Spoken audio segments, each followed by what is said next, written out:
because this was one of the hottest recording studios in Los Angeles. It was called Gold Star Studios, recording studios, and it was right here in this parking lot, and they've knocked it down. They should never have knocked it down. There were so many famous people that came out of here. Phil Spector did his Wall of Sound. Brian Wilson did Pet Sounds. Everybody recorded out of here. Sonny and Cher? Oh yeah, oh sure. Any Beach Boys? Neil Diamond came out here and recorded. Yeah. Some of the best and most famous studio musicians recorded here, like Al Blaine. Oh yeah, he was on a lot of other records. Tommy Tedesco playing guitar. Yeah. Carol Kay playing bass. Carol, yeah, she's wonderful. Yeah. Larry Knechtel playing keyboards. Yeah. Everybody who was big, even Glenn Campbell. Glenn Campbell, he was a guitar player. Yeah. He backed us in some shows on guitar. So you came here in this parking lot. There was a building. I figured it out. I think we're standing right where Studio A was. Studio A? Yeah, and that was the studio. And the first time I ever entered it was for our very first record, which was recorded before The Mountains High. It turned out to be the flip side of The Mountains High. What song was that? I Want Someone. It was a ballad. And we walked in and there were all these violin players from the LA Philharmonic. Everything was live because there weren't that many tracks to put things on, so you did it all together, you know. And Dick and I were in a wooden sound booth peering out the window. We couldn't hear anything. They'd point. We had headsets and we sang and it was the biggest thrill in the world. I was terrified. 15, 16? I was, how old was I? I think I was 18. 18 years old? Yeah. Had you graduated yet from high school? Yes, I just graduated. This was some years. I'd been singing for maybe 3 or 4 years, and I got a phone call from Larry Levine. He was one of the engineers and people that worked at Gold Star. And he said, you've got to come over. Phil Spector's doing a Christmas album right now. And he said, they're going to be recording it. Now, Gold Star here was owned by two people. One of them, where the name came from, was David Gold. And the second person was a friend of yours? Yes, Stan Ross. Stan Ross? You knew Stan Ross? Oh, gosh, yes. So they took their names, put them together, and came up with Gold Star. Mm-hmm. And you know, Stan and then Larry Levine, they were so instrumental. They did everything. It was very much a family feeling there in those days. It was massive, but it was also personal. They were hands-on with everything, hands-on with the artists. So I walked in the door, and Phil Spector was in the sound booth, and I went in there, and sitting in the studio was one person, and she was sitting on a stool, and it was really dark in there, and he had her singing one riff to one of those, and he said, sing it again. She go, lovely weather for us, lay right together with you, and he say, okay, he says, sing it again, and again, and again. I was there 45 minutes, sang it 4,500 times. To me, it was all sounding the same. It was a matter of 8 notes, sounding the same every time, and he'd say again, and she'd sing it again. Finally, I got up and left. I don't know how much longer that went on. That was what I witnessed. You know, Darlene Love was Phil's one of his main singers that he put on so many different records, and then never gave her any credit at all. And well, she backed up, as a matter of fact, the Righteous Brothers recorded here too. Oh yeah.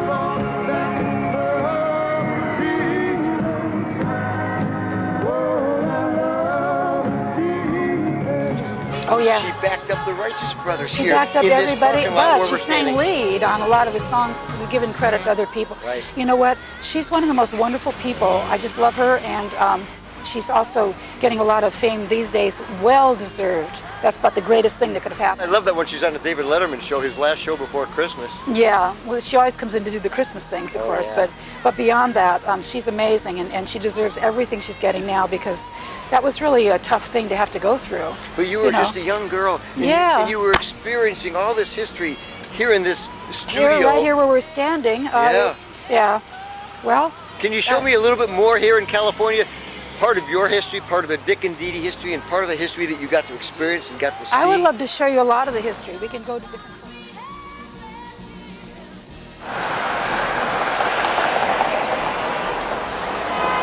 Dee Dee, where are we, and why did you bring me here?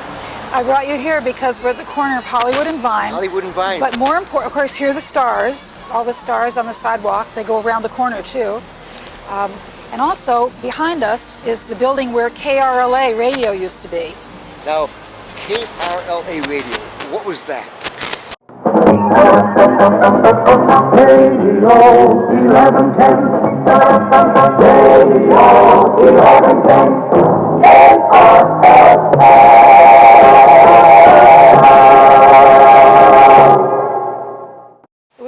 top station in LA, along with KFWB. Some of the radio disc jockeys that were here, Dick Biondi, Oh gosh, there were lots and lots of them. Yeah. They came and went throughout Bob the Eubanks? years. Yeah, oh yeah, Bob. He was a good friend. really? Yeah. And he did some game shows. He did, and he also he opened up some clubs called the Cinnamon Cinders. We did this one show. We were with Ike and Tina Turner, and believe it or not, we were headlining. Embarrassing, and because we had a hit at the time when they didn't. So we went there, and we'd never met them before, and we said hello in the dressing room. Tina was so friendly and so nice, and then we watched their act because they came on before we did, and our jaws dropped like, oh my gosh. How are we going to follow that? Yeah, and the audience was they went ballistic. And so we went out there, and I just said, oh, good luck, you know. But because we were so enthralled with what they'd done, we did a really wild show, too. We got a lot of applause.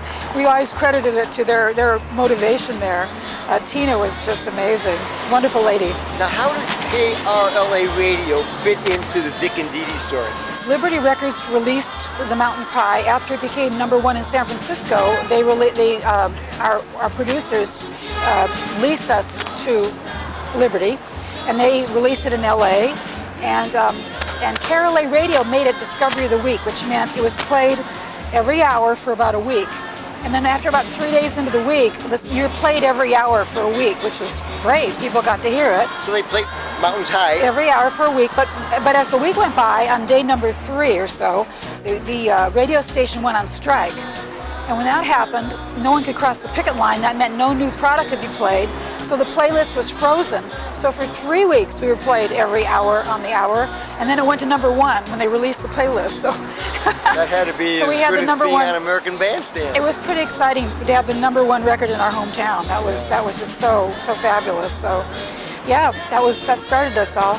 So after that, Dick and Dee Dee, you guys were off and running. We were off and running after that, You yeah. know, I know that Capitol Records is right around the corner. Yes. But you weren't on Capitol Records, you were on Liberty We were on Records. Liberty Records, right. Where's right. Liberty At Records? first we were. We transferred later to Warner Brothers. But yes, we were on Liberty first. Okay. And Liberty's not far from here. I'd like to show you where that is. Really? Can we walk there? May have to drive. Oh, okay. It's LA. You Okay, drive. yeah, okay. Maybe we'll take a bus. Okay, let's go. All right, here we go. Dee Dee, where are we? That's a good question. This was the site of Liberty Records, right here. It didn't look like that. It was a smaller building, but obviously they've taken down the whole block. But that's where Liberty Records was. And that was your recording company? It was our recording company. And the last time I was there was the day that Dick was convinced we needed to leave the label, but we had a 5-year contract. We'd only been maybe 3 years into it. And so we'd had 2 hits, The Mountains High and Tell Me.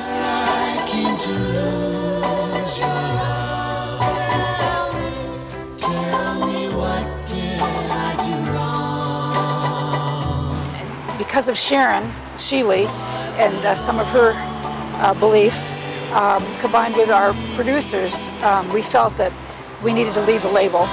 And so, were you being shortchanged on some of your receipts from royalties?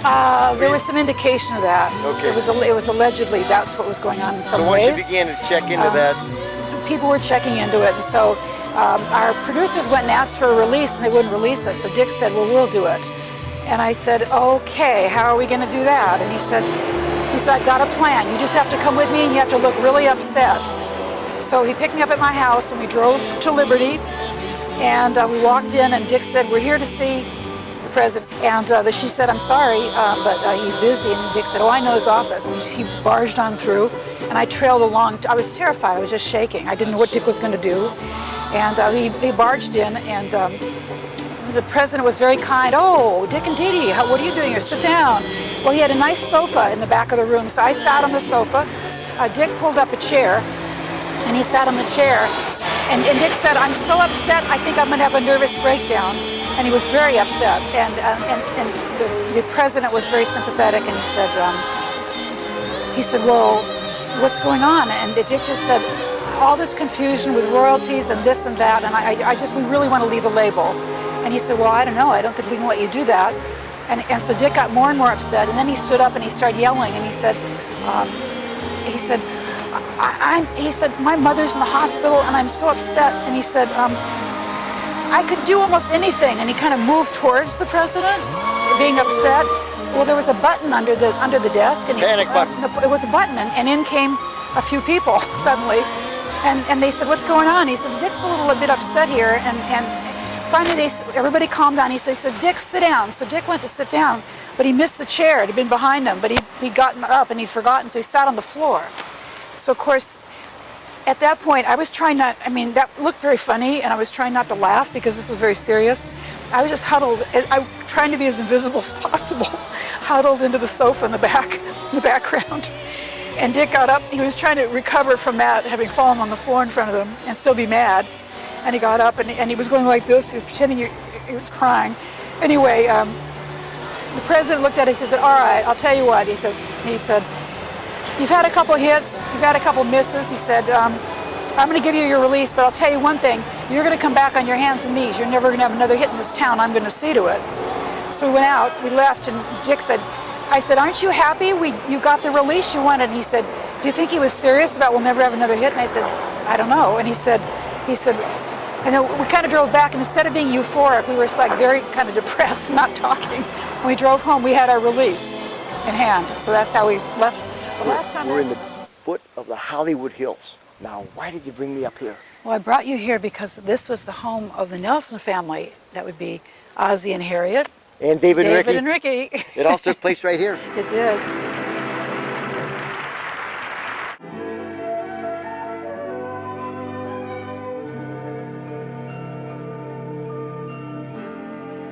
Yeah. I remember the front of the building. I could see it. It looks the same. It's been remodeled, but the structure, the construction of it is the same. And it looks familiar, but obviously so much work has been done to it. And work is being done even today. It's up for sale, I understand. I guess so, yeah. Have you ever been over here? Did you ever come over here? You know, I haven't been here, but my dear friend Sharon told me this amazing story that I always thought was so funny. Who's Sharon? Sharon Sheely. She was an incredible songwriter. Lots of history with Sharon. She helped Dick and I tremendously during our career, and was a good friend as well. And wasn't she Eddie Cochran's girlfriend too? She was, yeah. Wasn't she with Eddie Cochran when he died in the accident? She was in the accident with, she was in the cab, and she went to the hospital. I think she had a broken pelvis, and Eddie died, and they didn't tell her for a long time. They were afraid that she'd really... Gene Vincent was also in that cab. Yeah, he was in the cab too. So Sharon actually was a songwriter, and she had written a song, Poor Little Fool. Poor Little Fool. And she looked at that TV and saw the Nelson family and said, "That's a song for Ricky." But how do you get to Ricky? Well, the Nelson family was very famous, so she had this bright idea. She lives nearby here, and so she decided to come over here and try to find them at home and just give them her songs. So she came over, and I guess she knocked at the door, and someone said they were out of town, go away. And so she actually went out and got a sleeping bag. I think she said a tent. And she pitched it on somewhere on the side of the house. Well, they came back. I think she was there at night or something, but the next day they came back, and she was in the tent sleeping, and she woke up to a very unhappy Ozzie saying, "What are you doing parked on our property?" And she said, "I have a song for Ricky. It's going to be #1." And he said, "Come on, get out of here." And she said, "You got to hear it." So she was so desperate, she started singing it. Now, Sharon would be the first to admit she wasn't a singer. Okay. She always stressed that. It was kind of funny. She's an incredible songwriter, but she got Jackie DeShannon, her partner, later on to do all the singing on dubs. Sharon was not a singer, but she launched into Poor Little Fool enough where Ozzie went, and he said, "Okay, well, I'll introduce you to Ricky," and that's what happened. Ricky did hear it, and he did record it, and he became a singer on the show because of it. Before that, he was just a kid acting in the family. Really, Sharon Sheely helped Ricky get his start as the first... As a singer, some absolutely. of the first music videos that I ever remember. Yeah. Was Ricky playing in the band and James Burton playing behind him. Yeah, well, that all came out of him having a hit record, Sure. Poor Little Fool. Yeah. Okay, now you got me a seat in the middle of a traffic island. Where are we, Dee Dee? I am so thrilled to be here. I can't even tell you. What do you mean be here? We're in a park. This location is historic. It is completely historic. It's part of the culture of music. It's fantastic. This used to be a house, actually. There was a house here. And in the old days, before I was singing, it was a club called the Renaissance Club. I used to come here. I saw Lenny Bruce back in the day. I was so scared of Lenny Bruce, I hid behind a pillar so he wouldn't pick on me, because he used to pick audience members and insult them, And I didn't want to be insulted. I was scared to death of the guy, so I hide behind a pillar. I used to see the Gospel Pearls, a gospel group here, when there was a Renaissance club. Then it became a club called Pandora's Box, and that's what it was when Dick and I performed here.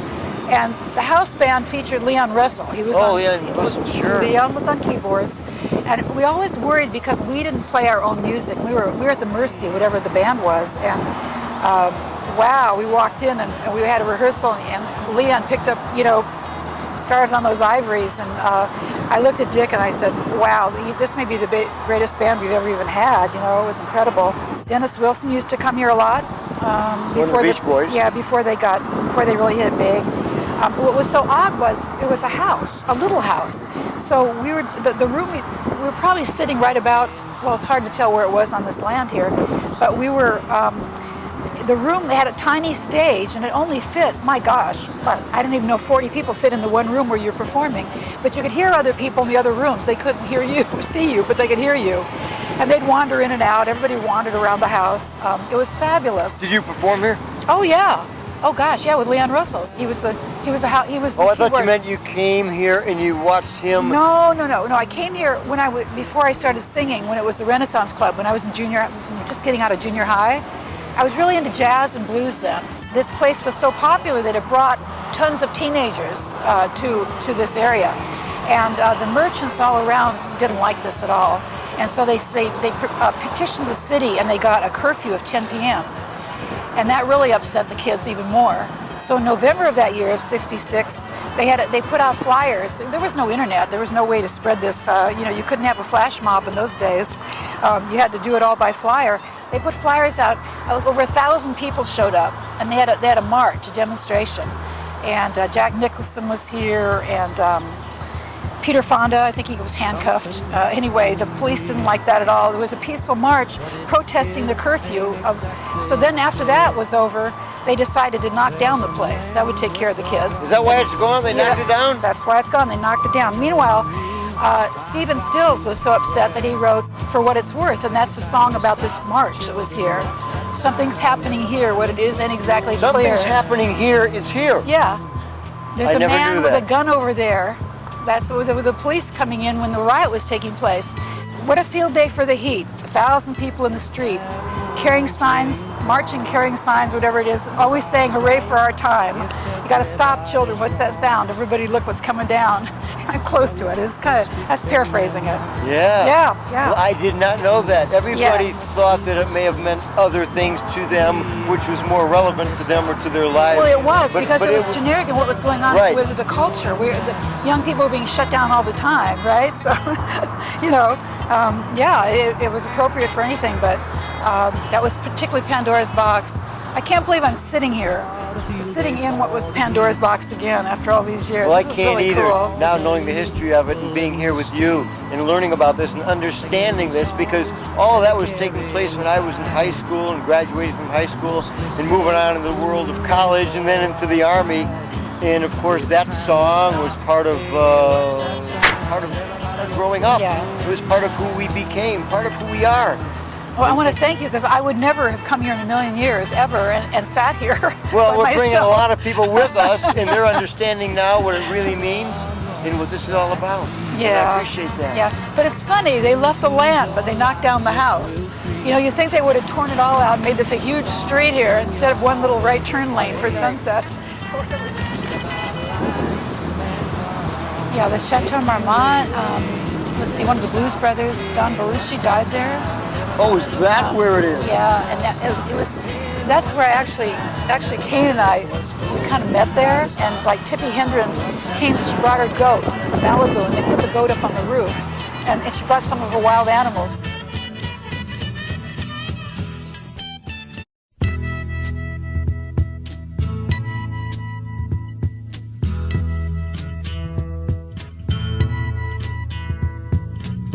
There's something happening here, but what it is ain't exactly clear.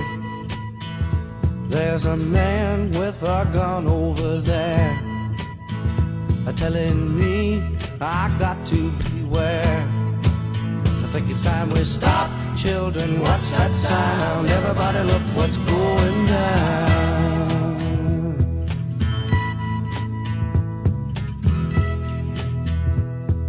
Yeah. And it's so small. Stage was like, we were crowded, like you could barely move. The stage was, he had these, in fact, Leon Russell was playing it upright against the wall. He had his back to everybody. You couldn't fit a grand piano Yeah. in this lot. Yeah, he was Here. Now, this is the Whiskey A Go-Go. I've heard This so is much the about whiskey. this.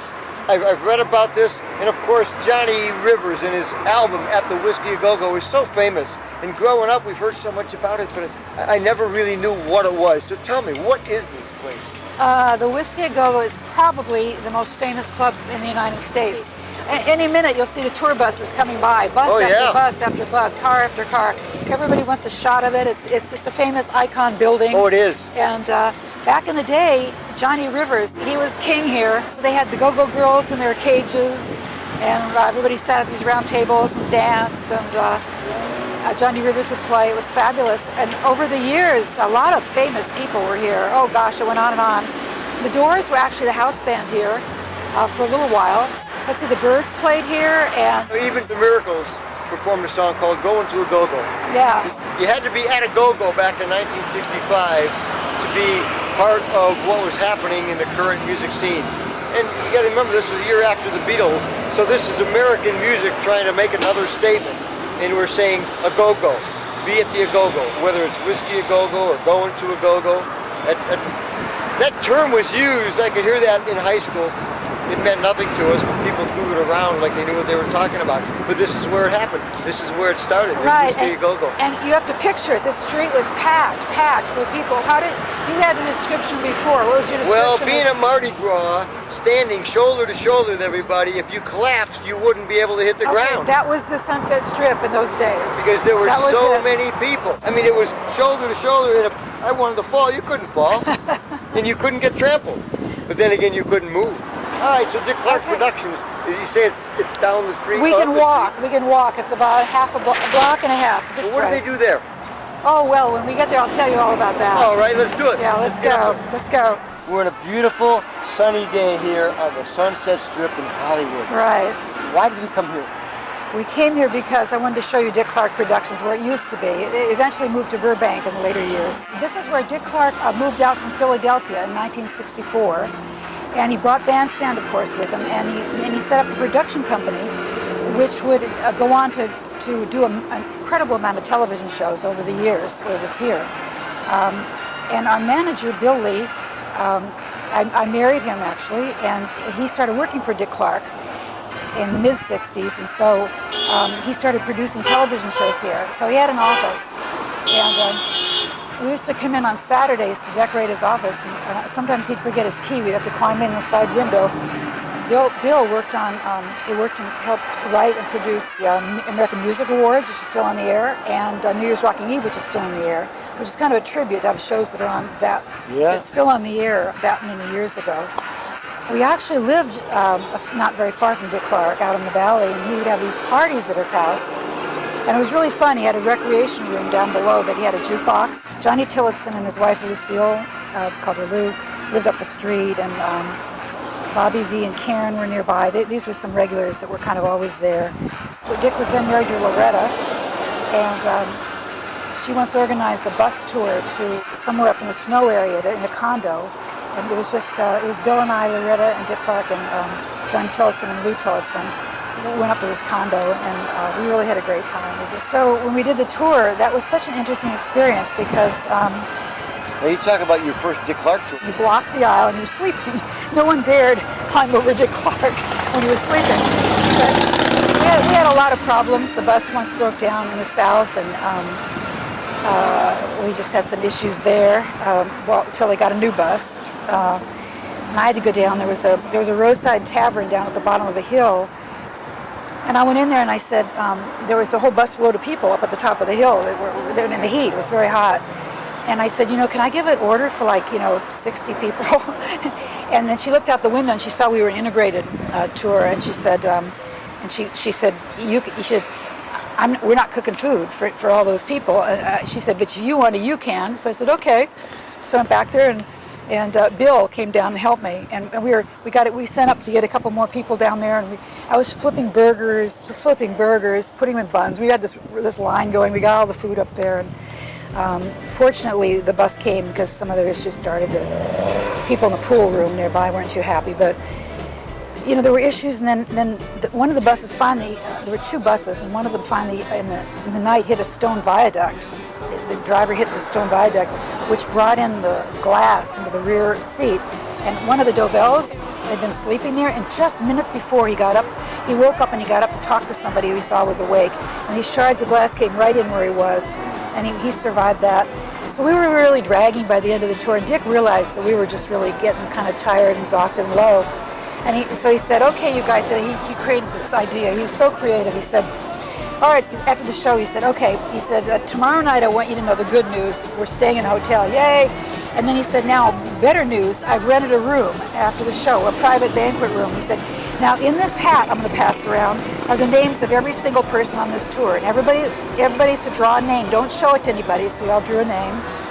And then he said, what we're going to do, he said, this is just a private room for us. Nobody's going to watch, so we can do this on our own. He said, in this room, we're going to put on, after we do the show tomorrow night, we're going to come back here, and the band's going to set up, and I'm going to come out as the MC, and I'm going to introduce the show in the same order as we always do it. And I'm going to, when I call out, now it's time for Little Anthony and the Imperials. Yeah, and out will come whoever has the names of the people in that group, and they'll have to sing the song. Because we've all watched each other's acts for 3 months, you know. So talk about how everybody got so into that. Like guys would draw. I remember some of the guys drew the crystals. Those guys would draw girls' names. Right. Little Anthony drew the crystals. I remember that. Byron was band leader. I think that was maybe another tour because I don't remember Little Anthony from being on that tour. Okay, so Little Anthony was on the tour. The Crystals were on a tour. Yeah, we had. I'll tell you, who was on our tour. We had Gene Pitney, the Crystals. Johnny Tillotson, Lou Christie was on it, so we all got up as these different people, and the guys would go from the girls and borrow wigs, and they'd tie towels around them for skirts. It was so funny. Maybe Dick did it every time because it was such a hit, but we had so much fun that night. I do remember there was a recording of it, a audio recording of it. He gave us all a real recording of it, and over the years, mine's disappeared, sadly, but it's out there somewhere. The next day, we rolled into New York. Everybody climbed off the bus and disappeared. That was the end of that. Yeah, that's how tours would sometimes end. Everybody drag in, and then all of a sudden, they'd all leave. Wait a minute, where are all my friends, you know? Yeah. It was such an interesting experience because you got on the bus with these people from all over the world, you know, all over the United States, certainly, these acts. And you would never really know what state you were in because at night you crossed state borders. You had no idea where you were ever. Your life was in a bus most of the time. You got out to eat in a Howard Johnson's or whatever by the side of the road. And you got to know the people on the bus, and you do a lot of singing. That was the coolest thing. The singing was just so great. Somebody just started out. Oh, I remember once in Hawaii, we were with the Shirelles, and we were coming back from we went to some kind of military base up there. And we were coming back in the night, and it was a long drive, and all of a sudden, Shirley just started singing. It was some kind of gospel song, and pretty soon everybody started singing, and it was like you just felt your heart just go like this, and yourself just expand with the joy of the music and just the spontaneity of that. The whole bus used to sing on Dick Clark. We used to sing Mockingbird. One side would start, and they go mock, and the other side go, hey, bird, hey, and they go back and forth. We do that. And then the rear of the bus were the partiers, and the front of the bus were those that wanted to sleep. So everybody was sort of partying after the show because their adrenaline was going. Then they start to fade one at a time there, and they come to the front and they'd sit. And then finally they'd be turning around, will you guys shut up? We're trying to sleep. It'd be like 4 a.m. We're going to, you know. And the partiers would go on and on. That was what would always happen. Sometimes people would have had it, like tempers would finally arise. And I remember one act stood up once and he said, they screamed. They ran up the aisle to the bus driver, and they said, we just saw a sign. It says airport. I want you to stop there immediately. We can't take it another day. We're getting off this bus. He said, but we're supposed to be in Canada tomorrow, so we're going to fly. We'll see you there. We all went bye. We thought. Actually, we did that once too. We flew. We just bailed off the bus and got onto the airplane and took off. And I remember Lou Christie, if he had a mantra, it was I'd come down the aisle and he'd be muttering, I can't believe it. I can't believe it. I can't believe it. every day for 3 weeks. I can't believe it. He'd go by me on the bus. Tom, I want to take you to a very famous high school. Where's that? It's in West Los Angeles. We're going to have to go back to get there. And oh gosh, over the years, I think it was built maybe 1926, and over the years, very, very well. Marilyn Monroe, Elizabeth Taylor, those are a few of the people who went there in the past. Standing? Oh yeah, oh gosh, yeah. All right. Still a high school. And I went there in the 10th grade, and let me tell you, it turned my life around. I'm a singer because of it. I want to see it. Take me there? Okay, let's go. We got to drive this time. If you look around here, we are standing in front of University High School. Now, Dee Dee, we're in University High School, but where are we? We're in West Los Angeles. Came here in the 10th grade, and if I hadn't gone to this school, I probably wouldn't be a singer today. What was that? What happened? Well, first of all, it was filled with a lot of celebrities, kids, and it was, and in the grade ahead of us were Jan Berry, and at that time he recorded a song with Arnie Ginsberg, and they called it Jan and Arnie. It was called Jenny Lee, and it was a minor hit in Los Angeles. And when the kids at the school heard that the people they knew had a hit record, they all went, "We can have a hit record too if we work hard enough." So I started forming, and I was one of the ones that felt that way. So if Jan and Arnie, and if they said, "If you can do it, I can do it too." They didn't say that, but everybody went, "What? Like, they aren't far away, those people that can do that. They're right in our school. We know these people. And Right. How'd they do that, right?" So I formed a girls group, and before school, we'd go up in the alley right up here, about another block, and we'd practice because we had no rehearsal place. We did female doo-wop, basically. We sing in the still of the night, doo-wop, shoo-wop, and all these kind of How things. about Earth Angel? Earth Angel, Silhouettes, that. Silhouettes. We did all these songs, but we also did original songs. I'd written some songs and we did those. So finally I got up my nerve because Jan and Arnie and also Dean, they were all in the same grade, and they were at least a year ahead of me, and that was huge in those days. Oh, yeah. So I got up my nerve and I went up to Jan and I said, "You know, I'm singing now," and I said, "Could I get the name of your record company?" And he says, "Sure, just go talk to this guy." He gives me his name. And so I got up all my nerve and I called him. And he said, "Yeah," I said, "Friend is a Jan, come on in." "Sure, come on." I made an appointment. So one of the girls was a little older and she borrowed her mom's car. She could drive. So we piled into the car after school and we drove to Beverly Hills. We went into this guy's office. And we had no dubs or anything. We were just going to sing live. And he said, "Well, what do you have to? You got something to play here?" We said, "We're going to sing for you live." And he goes, "Okay, well, let's hear you." So we started singing, and right in the middle of the song, the phone rings, and he picks it up and he gets in this big argument with somebody. He hung up in the middle of the song, and he listens for a minute, and then we hit this big ending. It had all 4-part harmony, and he says, and he jumped out of his chair, he threw his arms in the air, and he says, "That's it, that's it." He said, "Go home and write an entire song around that last chord." He said, "And incidentally, can you, I've got this package here that needs delivery. Could you drop it off on your way home to this house?" And I said, "Okay."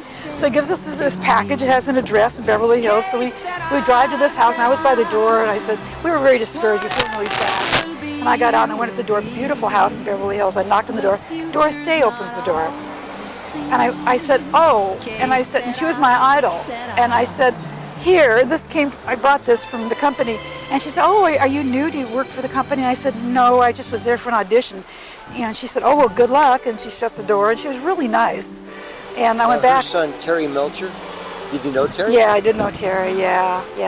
And he sang with the Ripcord. He went to school here, too. Did he? Oh, gosh, everybody went to school. When I was there, let's see, we had Ryan O'Neal, he was a year older.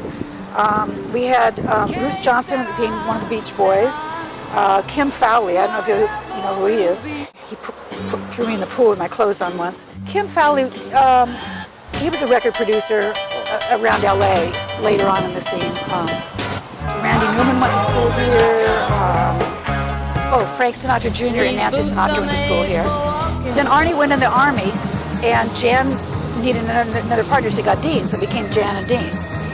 And after I left the school, our family moved from Brentwood to Santa Monica, and I started going to Santa Monica High School for the last 2 years. And then when I started singing, who we booked with the second tour out was Jan and Dean in the Midwest.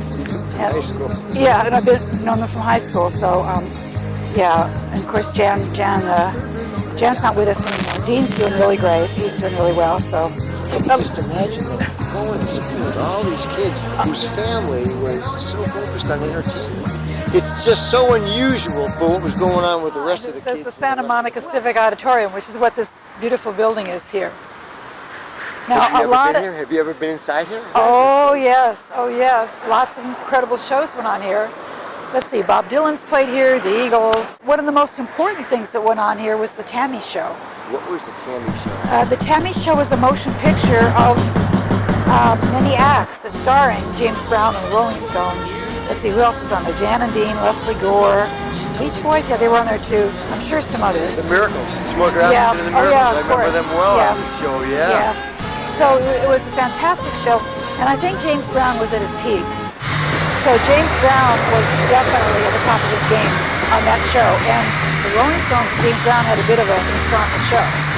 And the Rolling Stones, who was going to be the headliner? The headliner. The closing act. James Brown was scheduled to be, and the Rolling Stones felt it would be very nice if they were.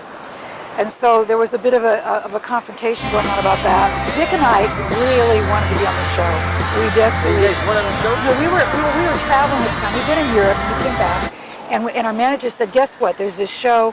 And when I pitched you, they already said it was booked, and we said, "Well, what is it?" And they told us who was going to be on it. We said, "Oh no, we have to be on that show." Dick St. John said, "We're going to be on that show." So our manager called and begged and pleaded and everything, and the guy said, "What can I do? I only have so much time. I've got all these acts already booked. What can I do?" So finally, we made an agreement. If no one showed up, if someone didn't show up, we'd be on the show. If any act didn't appear, you'd fill in. We'd fill in. You were ready to go. That meant we had to be there, be ready to go, and dressed in dressed in what we were going to wear. So we did that. We showed up, went in the dressing room, saw these incredible acts, watched them go out one at a time, all show up. Go out one at a time, do the most amazing show, and then when we realized they were all there, they asked me if I wanted. They asked us if we wanted to sit in the audience. I can't remember if Dick went out, but I certainly did. I went out and I was just bowled over when I saw James Brown. Oh yeah. Well, all of them, and Mick was just starting to get really active on stage. He used to stand there a lot and not move around too much, but. Yeah, you're starting to get animated. When he saw James Brown, I think it went to another level. He was learning from James Brown, as everybody did. Yeah, the movement that attracted the audience, that made people want to move. Right. And Mick Jagger, that was the beginning of his career as somebody who's going to be moving. Yeah, so in the beginning of the show, on the movie, they show a bus pulling up, and then the camera gets on the bus, they pan down the aisle. What that really was the bus leaving, and I was on the bus because we were going to do a show in Long Beach at the Civic Auditorium with the Rolling Stones, and Tina Turner was also on that show. That same night or another day? The same night. So this really was a matinee? That's a good question. I guess it was late afternoon because we went down and did that show right after. Yeah. Yeah, we did the show for the night.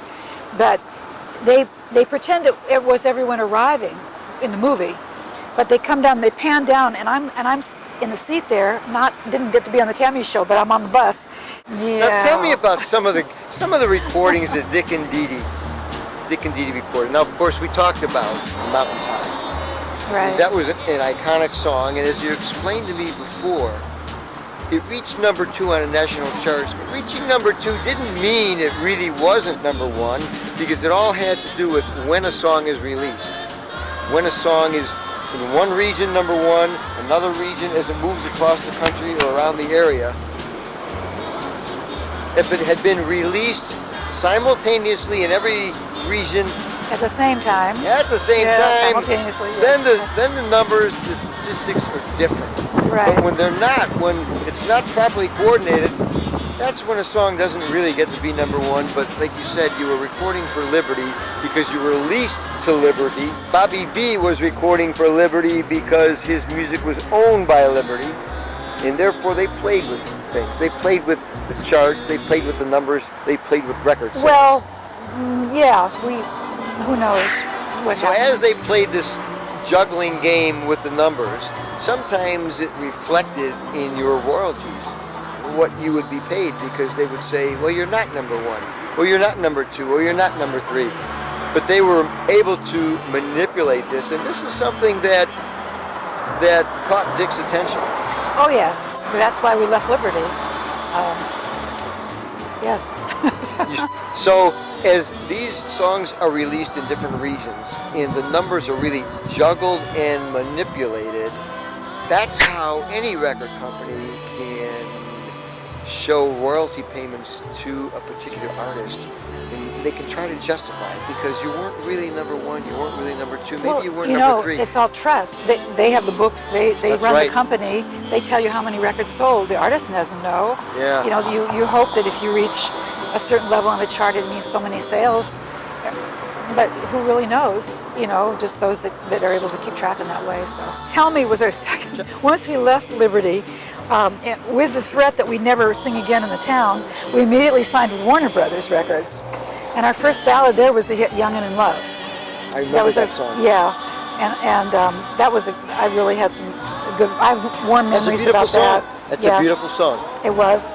We released another song after that. We never had 2 hits in a row. It was always hit, miss, miss, hit, miss, hit, something like that. It was never 2 hits in a row. So once you had a hit and you didn't have a hit to follow up, did they lose faith in you? Did they No, give you they just said try another style of music. So if we had the Mountains High was sort of a strange thing with a drum, and they tried to duplicate that. It didn't work.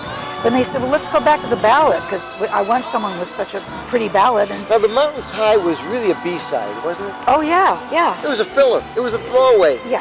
Like some of the greatest songs, such as Earth Angel, In the Still of the Night, Little Darling. All of these songs were B-songs, Right. fillers, and they went to number 1 or number 2.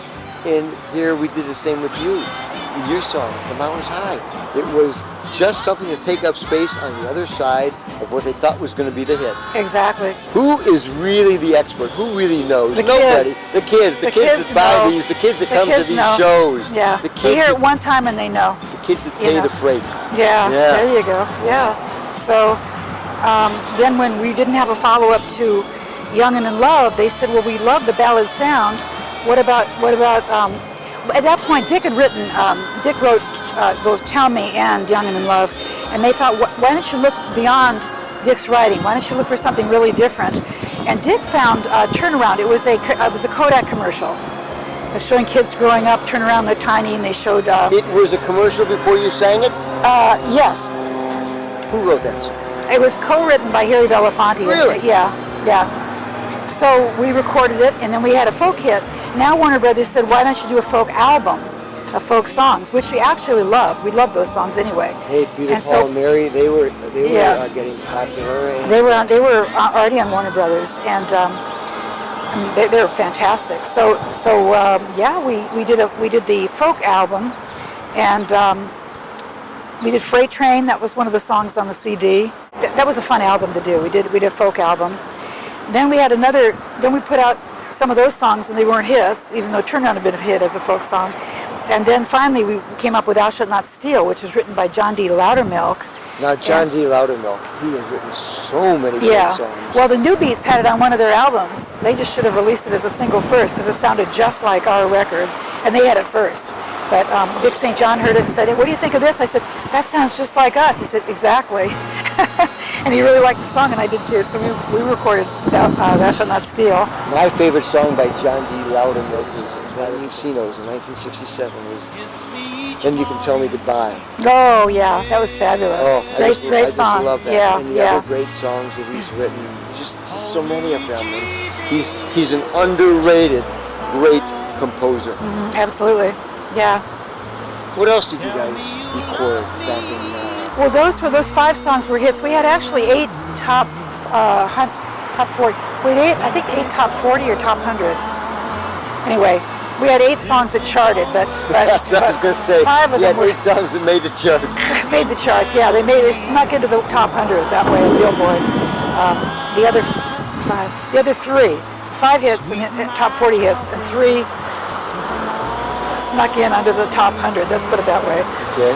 Yeah. And what were some of those songs? What were some of the songs that if you played them now, everybody would say, oh yeah, I know that song? Well, that's a good question. That's a very good question. Okay. I think one of them was, we recorded 2 songs on tracks that the Rolling Stones were playing on, and on one of the songs they were singing on, background. And we thought those were going to be a huge hit, obviously. Were those recorded here in the United States?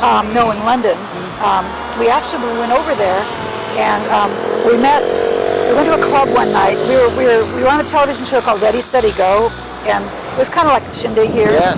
And afterwards, the MC said, "Why don't I'll take you to a club?" And we went there, and and Brian Jones was there with Andrew Oldham, who was the Stones manager, and they were at a table, and Michael, the DJ, said, "Let's go sit with him." And I said, "Okay," because there was Brian Jones, you know. Anyway, so we sat there, and as the course of the evening, Dick whispered to me, "We've got to get Andrew to record us while we're here." And I said, "Okay, how do you intend to do that?" And he said, "I'm not going to let him go until he agrees to do that." So Dick started saying, "Hey Andrew, we'd really like to record with you." And he said, "Well, I'm really busy now. I've got a lot of acts." And this started, and he was going on and on and on. And Andrew suddenly jumped up and said, "I got to go." And Dick said, "Okay, so I'll see you." And we were running out after Andrew. So I'm sitting there, oh my gosh, I'm in London. I knew Michael, the DJ, and Brian's sitting there, and they started laughing. And Michael said, "Don't worry, I'll tell you where your hotel is. I'll help you get back." And he helped me get back to the hotel. Well, Dick called quite late, and he said, "Well, he's going to record us, but there's a caveat.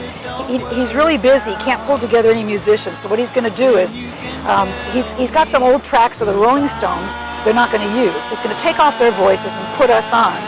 And I said, "What if it's not in the right key?" And he said, "We'll make it work."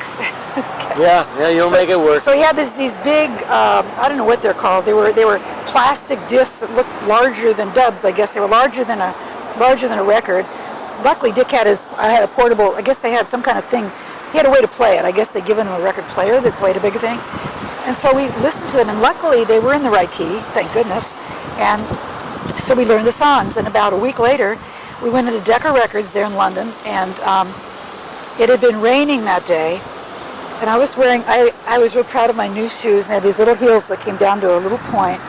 And as we walked in the door of Decca, there was a mat with little holes in the mat, and I was carrying all the music in my purse, coming along. And I walked in the door, and my heel caught in one of the little holes, and I kept walking, and I went boom, right down, and I had the wind knocked out of me. So I was going, boop, boop, boop, kind of lying on the floor. And Dick's saying, "Get up, this is embarrassing." Hey, he put his butt on the floor in that guy's office, and now he's telling you to get up off the floor. And they're kind of, meanwhile, then Andrew and Keith Richard arrive, and they're all just staring at me on the floor. I can't breathe, so finally I got my breath. And then they were helping me. They felt badly. Everybody was picking up everything. Sure. Sweat. They said, "Are you okay?" And I said, "I'm fine." I kept saying, "I'm fine." So we went in the studio. I was fine, of course. And we put on our earphones, and let's see, Keith was there, Brian was there, and Andrew was there.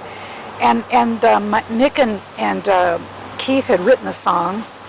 So we sang on them, and they already had, the Stones were playing the instrumentation already. And on one of them, they were doing backup oohs and ahs and things already.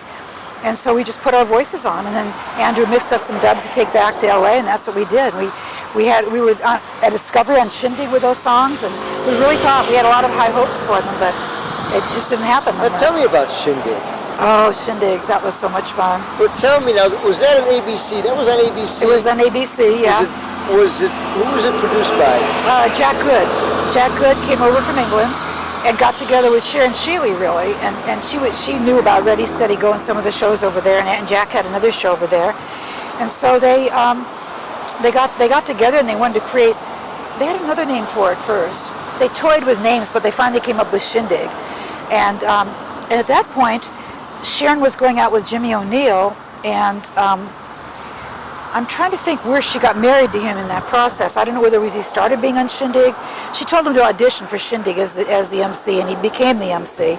They got married right around that same time, and that was it. Sharon was very kind to make sure that we were on there a lot on Shindig, and that was such a fun time. It was a whole week of filming one show. You'd go in on Monday, and you'd film it Friday night, by the end of the week, and all day long. You'd be. It was just absolutely. I think that was one of the most fun things to do. To I be in remember one watching place. those shows. Yeah. Yeah. The audience was live. It was live. We actually we didn't sing to our we didn't do lip syncing, but part of the time of the week was taken up going to a recording studio with the Shindogs and re-recording our songs. Who were the Shindogs? Remember any of the musicians? Delaney Bromlett was there. Oh gosh, Keith Allison. That's a couple of the guys. I'm trying to think. James Burton. I'm not sure about him. And of course, the Blossoms were the group, were the girl singers, backup singers. So we would go in and record the songs we were going to sing on the show. And Jack, they wouldn't be necessarily our records. He'd say, "I want you to do, anything." Like he'd come up with some song. He'd come up with titles, and we just would sing it, whatever it was. That was some of the most fun because it was a lot of rock and roll. I mean, one thing people didn't really know about Dick and I is how rock-oriented we were and how much we loved doing rock and roll, because so many of our songs are ballad hits. And so in our live shows, oh gosh, once we did the hits, we were doing we were rocking it out for this a lot of the set. And it was so much fun on Shindig. You also were paired with other people, so we did a lot of performing with like the Righteous Brothers and oh gosh, it went on and on. All these people that were on there. Those were some of the really good days. Were you on the very last Shindig show? Yes, we were. And they didn't tell the cast until that day. They didn't want to upset anybody. But when we found out, everybody was very upset because it was the last. Then they found out it was going to be the last show, the day of the show.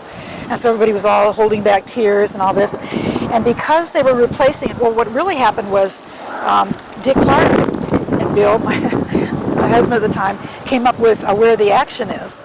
And that started, that pilot had sold. And so now Shindig had some competition.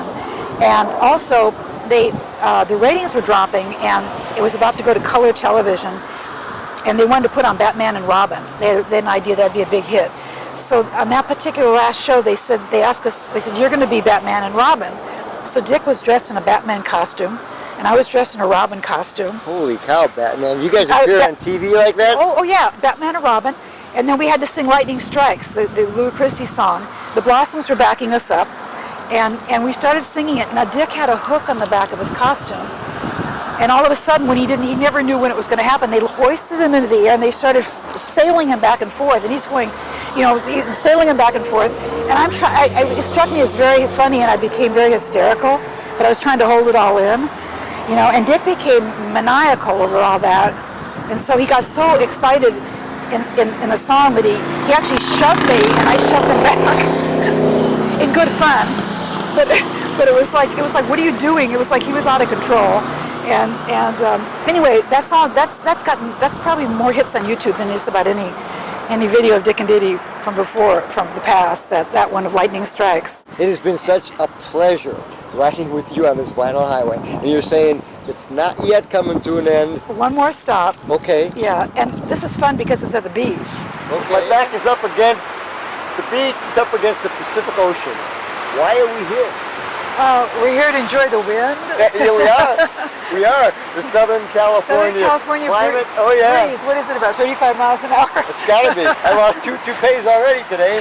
I'm not gonna lose my best one. It's still in the car.